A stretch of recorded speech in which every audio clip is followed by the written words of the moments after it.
A'udzubillahiminasyaitonirrajim. Bismillahirrahmanirrahim. Assalamualaikum warahmatullahi wabarakatuh. Alhamdulillah wa syukurillah wa ni'matillah. La haula wa la quwata illa billah. Rabbi syrahli sadri wa yassirli amri wahlul 'uqdatam min lisani yafqahu qawli. Amma ba'du. Pemirsa yang dirahmati oleh Allah Subhanahu wa taala, puji syukur senantiasa kita aturkan kepada Allah Subhanahu wa taala atas segala nikmat yang sudah diberikan kepada kita, dan mudah-mudahan kita termasuk orang yang pandai mensyukuri nikmat yang sudah diberikan oleh Allah Subhanahu wa taala kepada kita. Karena kalau kita mau, mampu dan ikhlas bersyukur, Allah telah berfirman, la in syakartum la azidanakum wa la in kafartum inna adzabi lasyadid. Dan sungguh apabila kamu bersyukur kepadaku, nikmatku akan kutambah, kata Allah. Tetapi kalau kamu kufur, sesungguhnya siksaku amat pedih. Bapak-bapak, ibu-ibu hadirin yang dirahmati oleh Allah Subhanahu wa taala, sebenarnya kalau kita tidak mau bersyukur itu berbahaya, ya, berbahaya. Karena cepat atau lambat, ya, kalau kita itu kufur, kita akan mendapatkan bala dari Allah Subhanahu wa taala. Untuk itu dalam kondisi apapun, rasa syukur harus kita bawa sampai akhir hayat kita. Amin amin amin ya rabbal alamin. Untuk selanjutnya, sholawat dan salam semoga tetap tercurah kepada junjungan Nabi besar kita Muhammad Sallallahu Alaihi Wasallam, yang senantiasa kita nantikan syafaat ataupun pertolongannya kelak di yaumil qiyamah. Amin ya rabbal alamin. Kaum muslimin muslimat yang dirahmati oleh Allah Subhanahu wa taala, sebenarnya disadari atau tidak disadari, keterkaitan dengan ilmu itu sudah banyak kita miliki, ya. Dan walaupun bagaimana, soal menuntut ilmu ini merupakan suatu kewajiban, mulai dari ayunan ibu sampai ke liang lahat. Jadi kita wajiblah untuk menuntut ilmu. Sebenarnya di samping kita wajib untuk menuntut ilmu, kita juga punya kewajiban, ya, untuk amal agama, untuk mengamalkan ilmu yang sudah kita miliki, ya. Karena kurang pas kalau ilmu yang kita miliki itu tidak diamalkan, ya. Hidup ini akan seolah-olah sia-sia kecuali orang yang berilmu, ya, kecuali orang yang berilmu. Orang yang berilmu pun akan rugi kecuali diamalkan, ya. Diamalkan pun, ya, akan rugi kecuali dengan ikhlas. Keterkaitan dengan hal tersebut tentunya ilmu, amal, dan ikhlas itu punya peranan yang sangat penting. Untuk itu mari sama-sama kita berusaha, berdoa, dan, ya, tentunya semaksimal mungkin kita mengamalkan ilmu-ilmu yang hak, ya, yang sudah kita miliki. Bagaimana caranya? Tentunya dengan mencoba dan mencoba. Kalau kita tidak mau mencoba, ya, sampai kapanpun, ya, itu kita tidak akan bisa, ya. Karena Allah pun, ya, menyatakan di dalam kitab suci Al-Quran, innallaha la yughayyiru ma biqaumin hatta yughayyiru ma bi anfusihim, ya. Tuhan tidak akan merubah nasib atau pendirian suatu kaum kalau suatu kaum itu tidak akan merubahnya sendiri. Jadi keterkaitan dengan sikap hidup tingkah laku kita ini tentunya harus kita rubah. Kita rubah dari sifat-sifat yang mungkin malas, ya kita rubah supaya tidak jadi malas, ya. Kita mungkin dari tidak tahu kita rubah menjadi tahu, ya. Terlebih ya, merubah dari sikap yang kurang baik menjadi baik, ataupun yang sudah baik menjadi lebih baik. Jadi kita tentunya ya, dalam hidup dan kehidupan ini progresif, ya, progresif dalam arti ada perubahan dari kurang baik menjadi baik, dari yang baik menjadi yang lebih baik. Maka kalau kita mampu ya, mengeterapkan hal tersebut, insya Allah kita termasuk orang-orang yang beruntung. Ya, kita termasuk orang-orang yang beruntung. Kebanyakan sudah tahu ya, kalau hari ini itu sama dengan hari kemarin kita rugi. Apalagi hari ini lebih jelek daripada hari kemarin.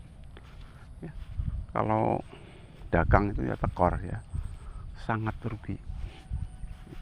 Bagaimana caranya? Tentunya kita berusaha seoptimal mungkin hari ini harus lebih baik daripada hari kemarin. Dan tentunya hari esok harus lebih baik daripada hari ini. Ya, momentum-momentum seperti ini tentunya harus kita terapkan di dalam kehidupan sehari-hari. Perkara hasil atau tidaknya tentunya diri kita sendiri yang mengetahui dengan Allah Subhanahu wa Ta'ala. Untuk itu saya mengajak, jangan bosan-bosan ya, kita berusaha menjadi orang yang baik. Bagaimana sih orang yang baik itu? Ya seperti yang sudah dikatakan, orang yang baik itu ya, orang yang mampu merubah sikap atau pendiriannya dari yang kurang baik menjadi baik, merubah perilakunya dari yang kurang baik menjadi baik, atau dari yang sudah baik menjadi yang lebih baik. Kaum muslimin muslimat yang dirahmati oleh Allah Subhanahu wa Ta'ala, jika kita perhatikan soal hati ya, hati manusia, hakikatnya pada diri setiap manusia itu ada segumpal darah ya, yang segumpal darah itu kalau baik maka akan baik semuanya, tapi kalau segumpal darah itu kotor adalah akan bisa jadi kotor perbuatannya. Dan yang dimaksud segumpal darah itu adalah hati. Jadi kita mempunyai hati, dan nanti Allah Subhanahu wa Ta'ala ya, akan menilai hati kita ya. Bukan fisik ya, bukan kepintaran dan lain sebagainya, tapi hati kita ya. Bahkan yang membedakan seseorang mulia atau tidak di hadapan Allah itu hakikatnya juga keimanan dan ketakwaan kita yang ada di dalam hati kita. Bapak Ibu hadirin yang dirahmati oleh Allah Subhanahu wa Ta'ala, seiring berjalannya hidup dan kehidupan manusia itu ada beberapa hal yang bisa membuat hati seseorang itu merasa tentram, aman, damai, sejahtera ya. Insya Allah sebenarnya sudah kita ketahui, hanya saja pengamalan di dalam kehidupan sehari-hari ya mungkin belum bisa kita laksanakan secara baik ataupun secara sempurna.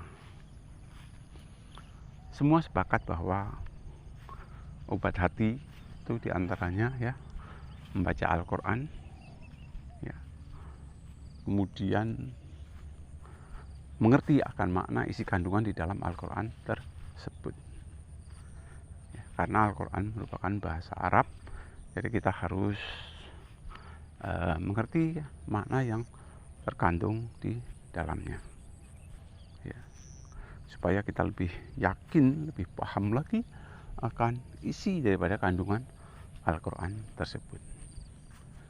Nah, saat ini kita sudah tahu bahwa obat hati salah satu di antaranya membaca Al-Quran berikut, mengetahui makna ataupun isi yang terkandung di dalamnya. Setiap hari, ya, setiap harinya, sehari semalam itu ada waktu 24 jam. Ya. Quran yang terdiri dari 30 juz, ya, 114 surat, ya, dan 6.666 ayat ini, apakah sudah setiap hari kita baca, walaupun mungkin hanya satu lembar ataupun satu juz, ya, ataupun satu ain, ya, ataupun beberapa ayat, sudah kita baca atau belum secara kontinu, ya, secara rutinitas, secara kontinu, sudah kita baca atau belum. Nah, karena Rasulullah SAW, ya, amalan di dalam kesehariannya diantaranya adalah, ya, membaca Al-Quran. Nah, untuk itu ya kita mengikuti jejak Rasulullah SAW dalam kesehariannya, itu hendaknya kita luangkan waktu untuk membaca Al-Quran. Mari kita mawas diri, introspeksi diri, ya, apakah hal tersebut sudah kita laksanakan atau belum. Kalau toh belum, ya mari sama-sama kita coba. Waktu yang 24 jam ini setiap hari, ya, sehari semalam, ya gimana caranya kita coba untuk membaginya, ya, entah berapa menit, ya, berapa jam mungkin, ya, kita lakukan waktu untuk konsentrasi membaca isi kandungan dalam Al-Quran tersebut. Insya Allah, kalau kita perhatikan, ya, ingatlah Allah dengan sebanyak-banyaknya, karena dengan mengingat Allah hati akan menjadi tenang. Nah, kata-kata ingatlah Allah di sini tentunya, ya, kalau kita membaca Al-Quran, insya Allah, ya, kita akan ingat kepada Allah, karena hakikatnya kita membaca Al-Quran itu kita berdialog, ya, dengan Allah Subhanahu wa Ta'ala. Kita membaca Al-Quran itu hakikatnya juga berdialog dengan Allah Subhanahu wa Ta'ala, tentunya dengan khusyuk dan tentunya dengan mengharap ridho daripada Allah Subhanahu wa Ta'ala. Bapak Ibu hadirin yang dirahmati oleh Allah Subhanahu wa Ta'ala, selain membaca Al-Quran, ya, sebagai obat hati, berikut kita mengetahui makna yang terkandung di dalamnya, ada juga, ya, yang lain. Kita bersahabat itu tentunya dengan orang-orang yang soleh. Insya Allah kalau kita bersahabat dengan orang-orang yang soleh, mudah-mudahan, ya, kita akan juga memperoleh akan kesolehan, ya. Karena kalau kita bergaul ataupun bersahabat dengan orang yang soleh, insya Allah, ya, pembicaraan yang ia lontarkan tentunya dengan yang baik-baik. Ya, tentunya kita hati-hati dalam hal mencari teman, mencari sahabat, ya. Insya Allah kalau kita bersahabat dengan orang yang soleh, ya, nanti, ya, mudah-mudahan kalau orang soleh itu jauh dari sifat-sifat yang membicarakan aib daripada orang lain, ya, tidak husnudzon kepada orang lain, tidak suudzon, ya, tidak suudzon kepada orang lain, tetapi tetap husnudzon kepada orang lain.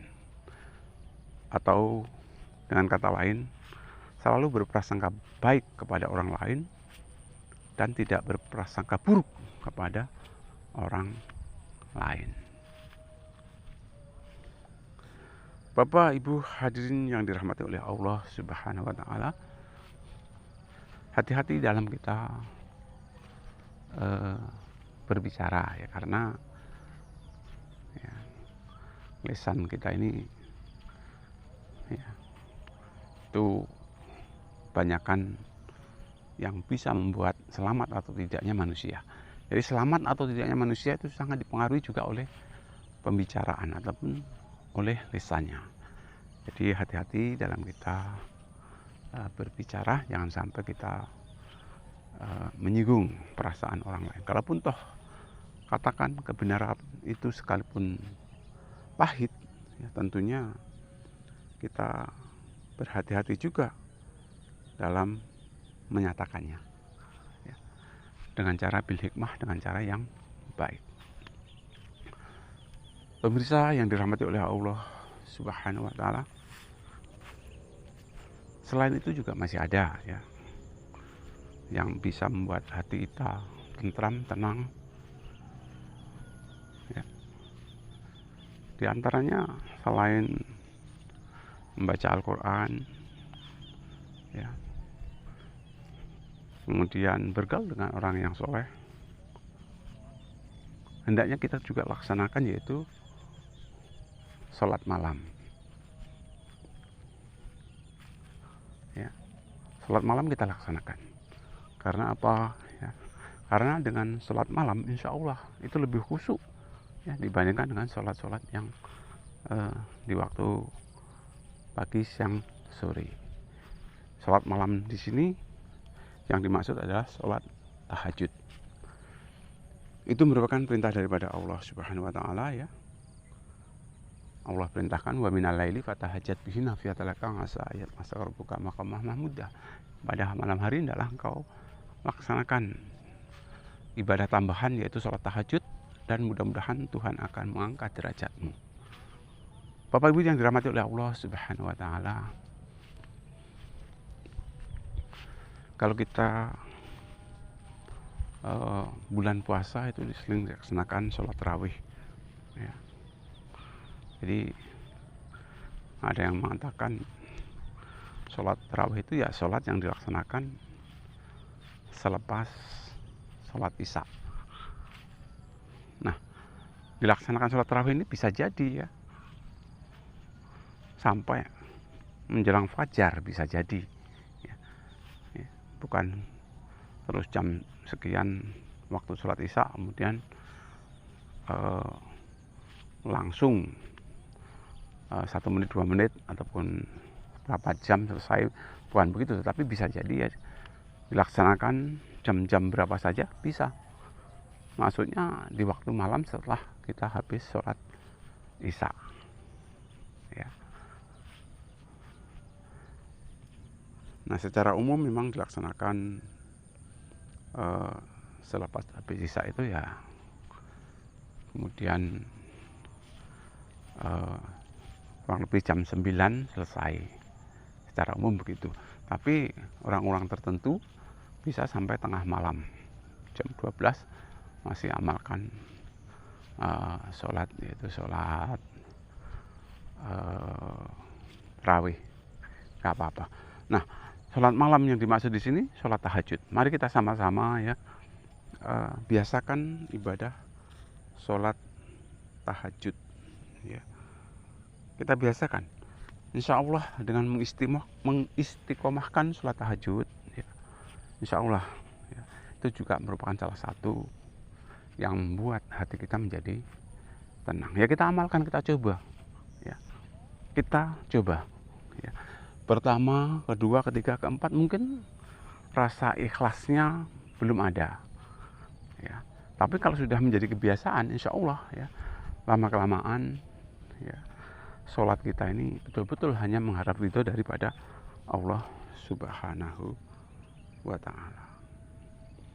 Jadi ya sama-samalah ya, kita mencoba selain sholat 5 waktu, kita rutin ya, kita kerjakan sebagaimana Rasulullah SAW mengerjakan, khususnya kalau kaum muslimin itu di masjid ya, kita tambahkan lagi yaitu sholat malam qiyamul lail ya, sholat yang dilaksanakan di sepertiga malam kalau bisa, karena saat sepertiga malam insya Allah saat-saat ya malaikat turun ke bumi membagi rezeki ataupun mengurus segala sesuatunya ya, atas perintah Allah Subhanahu wa Ta'ala. Dan insya Allah kalau kita betul-betul memohon kepada Allah ya, apa yang menjadi hajat kita, apa yang menjadi permintaan kita ya, kalau kita rutinitas untuk amalkan ibadah sholat malam tersebut, insya Allah ya, Allah Subhanahu wa Ta'ala akan mengabulkannya. Bapak Ibu yang dirahmati oleh Allah Subhanahu wa Ta'ala, selain itu juga zikir malam ya. Setelah selesai sholat ya, kita banyak-banyak zikir ya, banyak-banyak zikir ya. Tentunya baca subhanallah, alhamdulillah, Allahu akbar, la haula wala quwata illa billahil azim, dan lain sebagainya ya. Bapak Ibu hadirin yang dirahmati oleh Allah Subhanahu wa Ta'ala, mungkin itu yang dapat saya sampaikan. Lebih kurang saya minta maaf. Saya akhiri, wabillahi taufiq wal hidayah. Assalamualaikum warahmatullahi wabarakatuh.